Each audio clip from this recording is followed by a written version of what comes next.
Welcome back to another episode of Behind the Burger. I'm Caroline Romo, the Executive Director of the New Mexico Beef Council.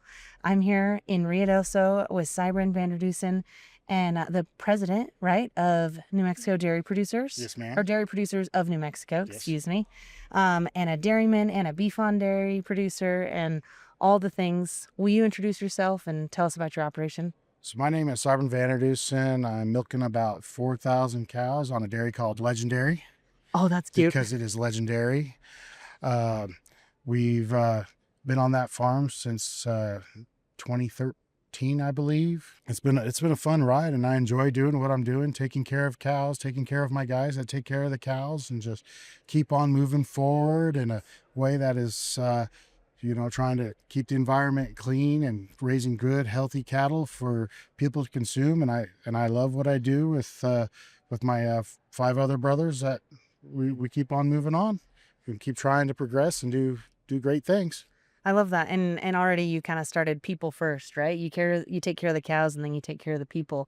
That's perfect. If you don't take care of your guys, I need them to be happy, because if they're not happy, they're not going to take great care of my cows. And I need cows around to pay the bills and to pay their paychecks. So it's a game where you just have to keep everybody on a good footing and keep everybody happy. Yeah, absolutely. Absolutely. Tell me about your family. So you've got 5 brothers that are also dairymen. I got 5 brothers that are involved with me on Legend and on their own farms. We kind of have like a little bit of where we own a little piece of every one of them. It works good. We get some family drama every now and then, but what family doesn't? And we just we work very well together for the most part, and it's seems like to be a growing operation, and it's a good family event. I only got one brother that's not involved, which is my brother Jared, and he's a lawyer, so he does some of our lawyer stuff that we need to do, but he's not quite as directly involved. And we just we got a really good family dynamic going in, and making sure that we all succeed.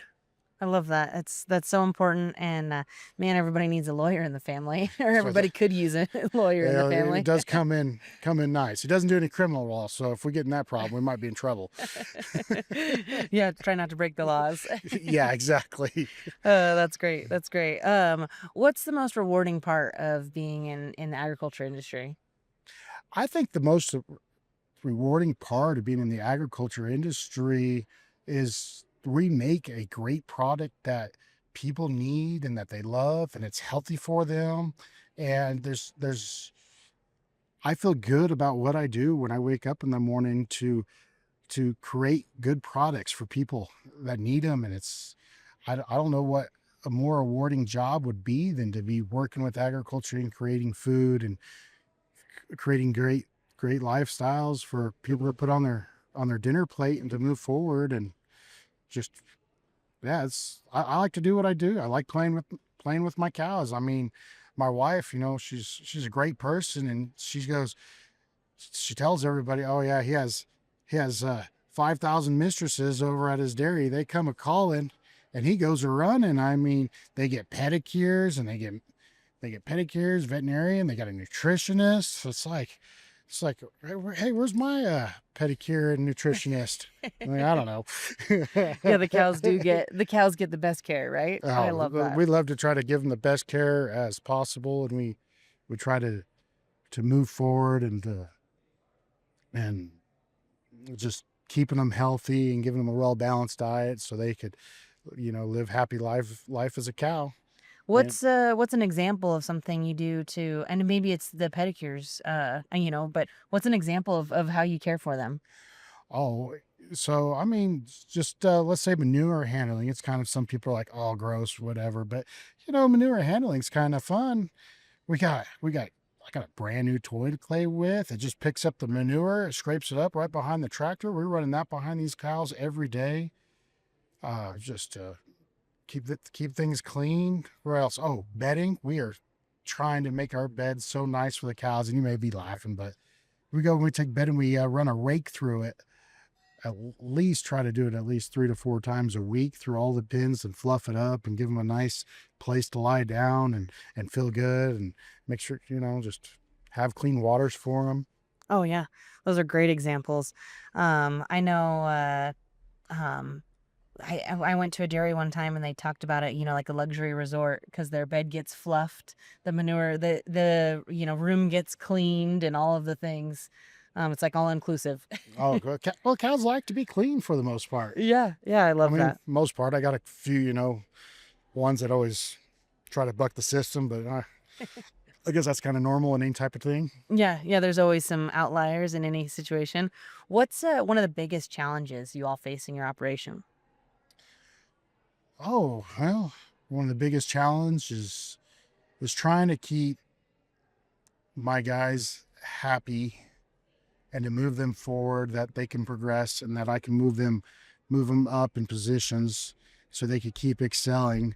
Being an employer, right? You're not just raising cows, you're also an employer and having to. Well, I mean, you feel responsible for their families and to them, because I want to make sure that they can survive and do what they need to do to have a family and live the American dream for the most part.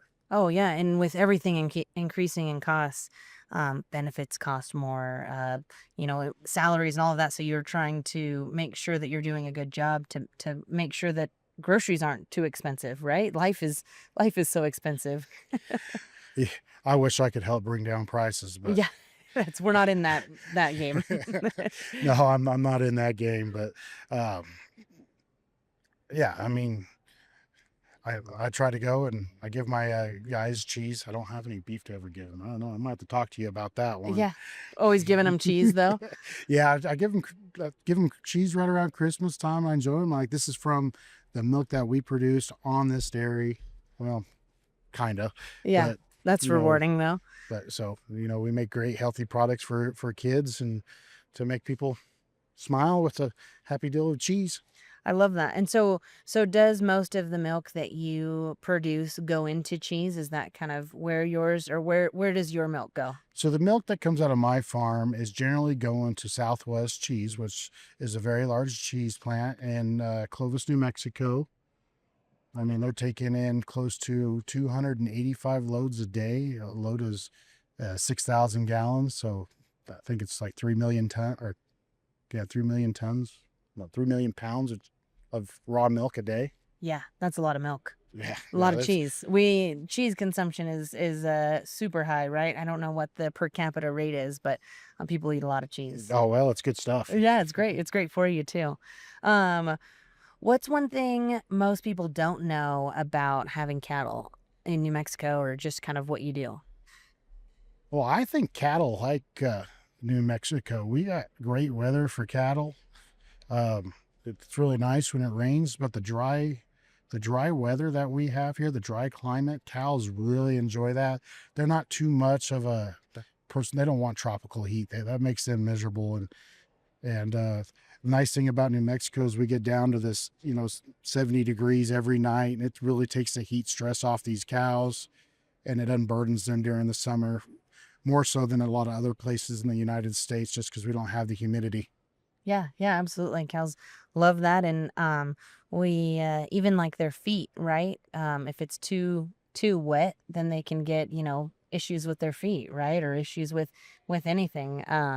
Yeah, I mean, nobody wants to sit in wet socks all day. Same thing, they don't want to sit on a wet mattress. So as soon as it rains, we try to go and get everything dried out as fast as we can, and fill up any holes that may have occurred from cows digging in the ground, because they do that sometimes. But uh, the dryness out here makes for open lot dairies that where cows can go out inside and enjoy the nice days that we have in eastern New Mexico, and we have a lot of them. Well, we have a lot of them in New Mexico just in general. Yeah, lots of days of sunshine.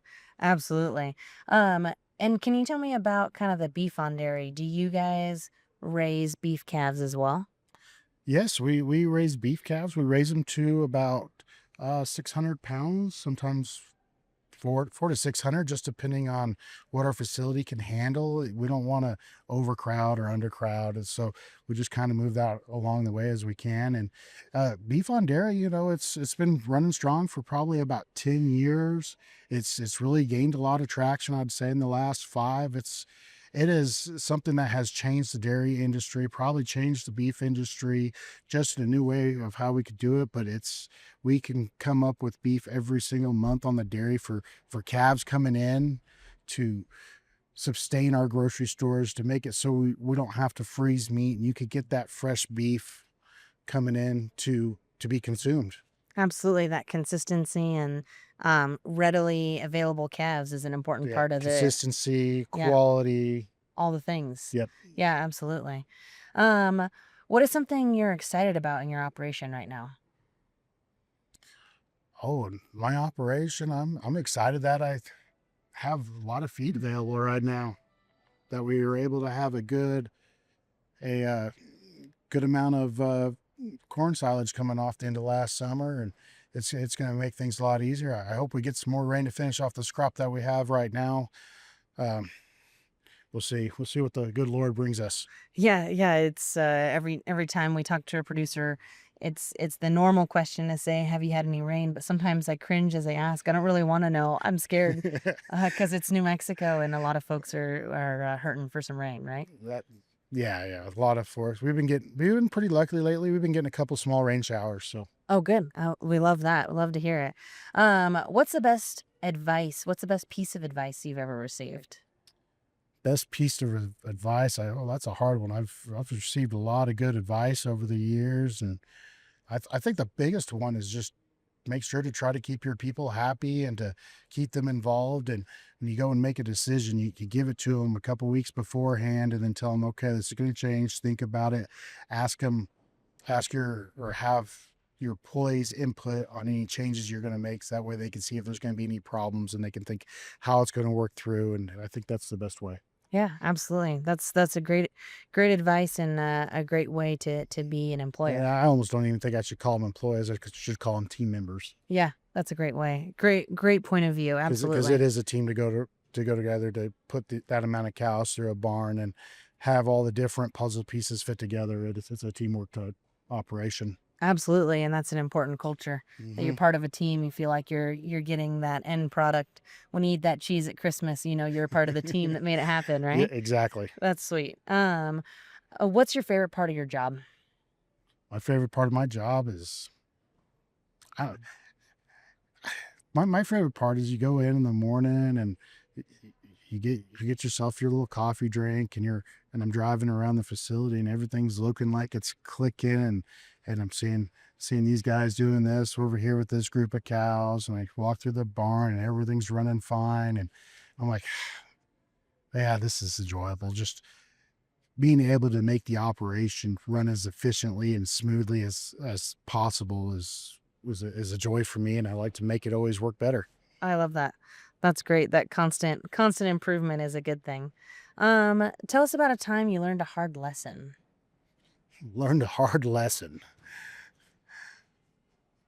Oh well, uh, I put in some solar panels in over at the dairy, trying to be a little bit greener and make it work. And I didn't quite go as far as I should have on venting the company that put it in, and we got about three-quarters of the way done, and I had to they they they went out of business, and I had to find somebody to come in and pick up the slack, and that was a real hard lesson. That one hurt a little bit. Oh, It's absolutely. just so now when I go and I deal with anybody, I verify them, make sure they have Vendor selection is a much vendor selection. But I longer mean, process. it came out fine in the end. I found somebody to come in, finish the project. Um, they did good work for me. Got it going, and but we're producing electricity for the dairy right now, and it's moving forward Oh, that's really great. So the solar energy is working well in the dairy. for the most part. There's a couple of hiccups, but with anything, Yeah, absolutely. Absolutely. Um, what's something people might not know about raising cattle? what is something people might not know about raising cattle? Yeah, or maybe even what's something you want consumers to know about Well, when you're eating cheese or you're eating beef? What do you want them to know? well, as far as raising cattle, I get asked a lot, is cow tipping real? And you know what? I don't know. I haven't been able to do it, but I'm sure somebody has. That's that's an answer I've given too, I think. Absolutely. You can try. I don't know. I've never tried. Oh, That's fun. I like that.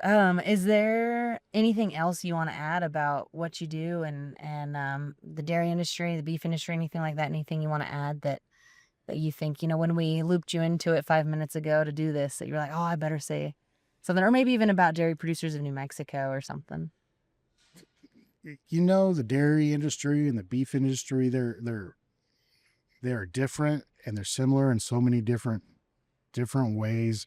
We got a lot of the same education that we have to do among people on how beef is made, to know that it just doesn't come from the grocery store. You can't just pick up milk from the grocery store, that somebody had to go out there, produce that milk, harvest the milk, process that milk, pick up the milk. How many different hands are involved in order to bring a healthy product to the grocery store, to your restaurants, that moves forward? And it's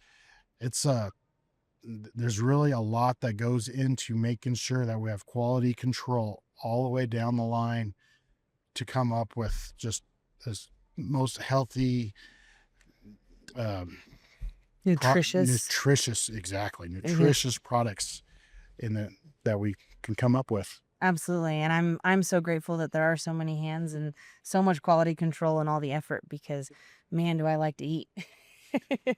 I'm grateful somebody's raising food. Yeah, yeah.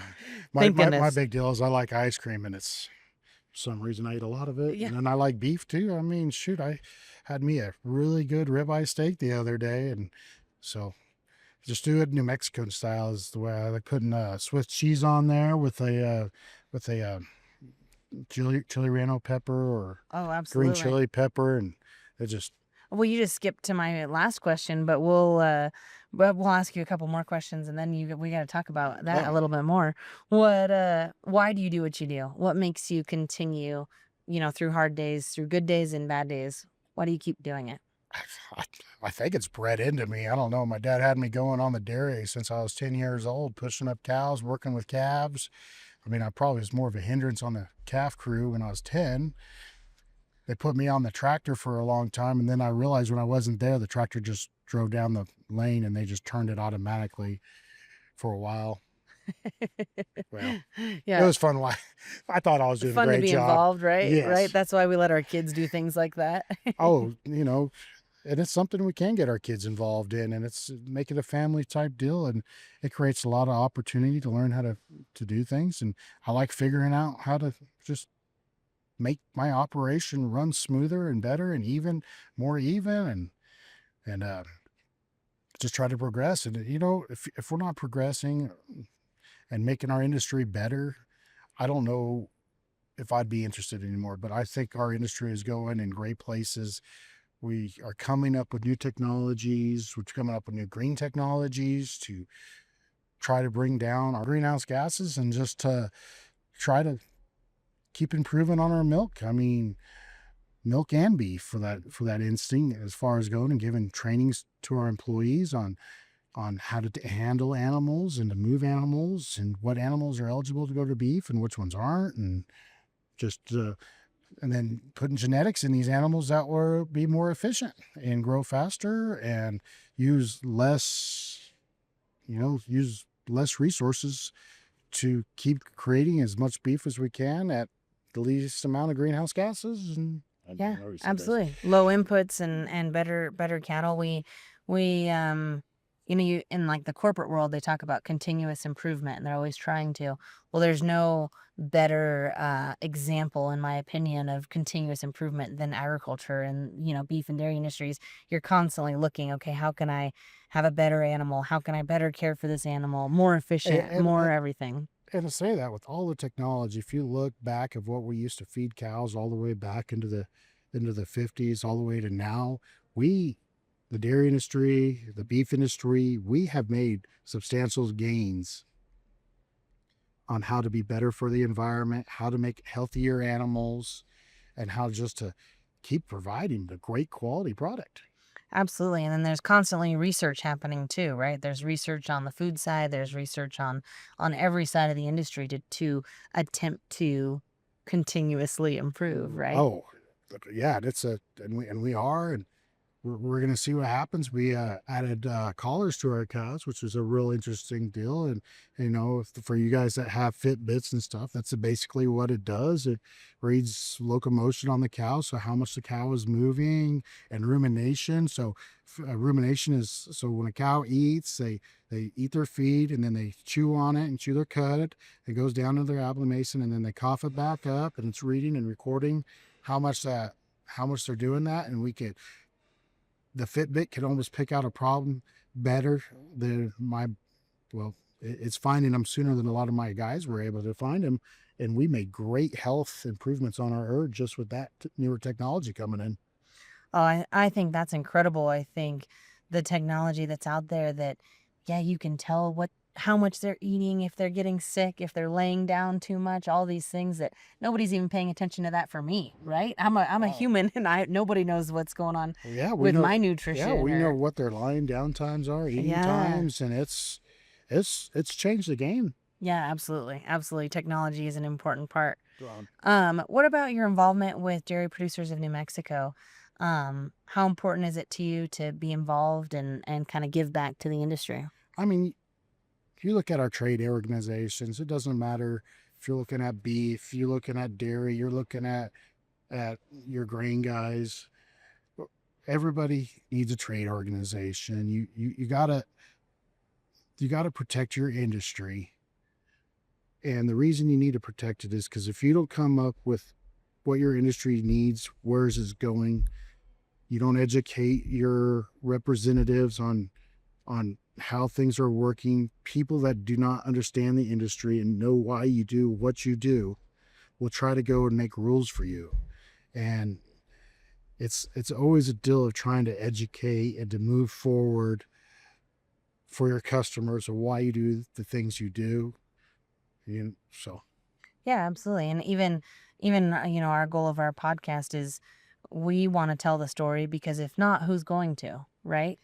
that If not who? exactly, if not who and what is their goals, or they may have something totally unaligned, which would be better for the cows just because they picked it up somewhere, had some crazy idea, and I mean, we've tried ideas and they didn't work, and we went back to the way things were. But we just try to always make our cows as best as we can, take care of them, and come up with good quality products. Yeah, absolutely. As you should. What is a piece of advice you'd give someone who might want to follow in your footsteps? Well, just be ready for the good times, and there's going to be bad times, and always just keep trying to improve on whatever you're working on. There's new technology in there, and it's a wild ride. You're sometimes I think the stock market would be easier than gambling on dairy cows. Yeah, and that resilience, it requires resilience, right? Oh, y- it's my dad used to say, um, like 4 or 5, well, actually, probably 10 years ago. Yeah, we'd go and make money 6 months out of the year. It would break even 3 months out of the year, and then we'll lose money 3 months out of the year. And hopefully, by the end of the year, we made a little bit left, and we're able to live good and supply everything. And now with the big swings that we have in our markets, it's like, oh, we could lose money for a whole year. We could break even for 2 years, and we could make a good amount of money in 2 to 3 or 2 years and have a good run for a little while. But yeah, the resiliency, making farm decisions, and trying to put puts where you buy a feed in advanced or sell milk in advance, and buy your options, playing that game a little bit to try to have insurance. And what markets do is it's try to keep those swings out so it's more level headed and you're able to plan for the future. Yeah, absolutely. It's a multifaceted business, right? You don't just get to go feed cows and go milk cows, right? Well, It's multifaceted. I pay I mean, on our team, I mean, we have our veterinarian, we have our nutritionist, we have a feed manager that go in and make sure that feed is taken quality and that we're doing, good quality feed. We're not feeding anything moldy or anything, or try to at least limit it to, well, try to eradicate it, I should say, Yeah, absolutely. for the most part. Yeah. So those many hands make a quality Oh yeah, and product. I couldn't do what I could do without the people that I have that help me and get this done. Absolutely. Absolutely. Okay, so unless there's anything else you wanted to make sure and add, my last question I always like to ask is your current favorite way to eat beef, which you already alluded to it, but your favorite way to eat beef. Well, I like beef in a lot of different ways, but I like it to make a tri-tip sandwich every now and then. That's always tasty. I'm like, oh, we're having tri-tip tonight. Oh, I'm gonna have some leftover tri-tip. Oh, I love the leftover. I'm gonna go toast my bread. I'm gonna go stick my mayonnaise and my mustard, my lettuce, my tomato, and my nice slices of tri-tip on there. And then I always put a healthy chunk of pepper jack cheese on top of that too. As you should. As you should. And that's a sandwich I like to make. So Absolutely. So tri-tip sandwich leftovers, that's just the best. Sometimes when we make tri-tip or even like meatloaf, I'm ready for day two. The oh first day yeah, is like, all right, obligation, it's good, but that second day. yeah. I mean, Yep, that's fun. but no, I do. Yeah, I like my steaks, and I bounce around back and forth. So I'm not going to limit it just to one recipe. Yeah, absolutely. Absolutely. I think my favorite answer was sometimes someone said their favorite way to eat beef is often. You know what? That makes It's absolutely sense. yeah, that's a pretty clever one. So, well, thank you so much for agreeing to be on the podcast, even though you were quite literally voluntold. So, uh, I really Well, appreciate it, and most importantly, we appreciate what you do for the industry as a volunteer, and what you do for consumers and the world by putting high quality product on our plates. So, thank yeah, you. I enjoy doing it, and it's makes me feel whole inside. I love that, and yeah, thank you for being on the podcast, and thank you to our listeners for tuning in for another episode. Behind the Burger is produced by the New Mexico Beef Council to celebrate the people and stories behind New Mexico beef. Thanks for listening. Follow the show so you never miss an episode, and connect with us on social media for more behind-the-scenes stories and updates. You can find us on Instagram, TikTok, and YouTube at NM Beef, and on Facebook at NM Beef Council. We'll see you next time, and until then, beef, it's what's for dinner.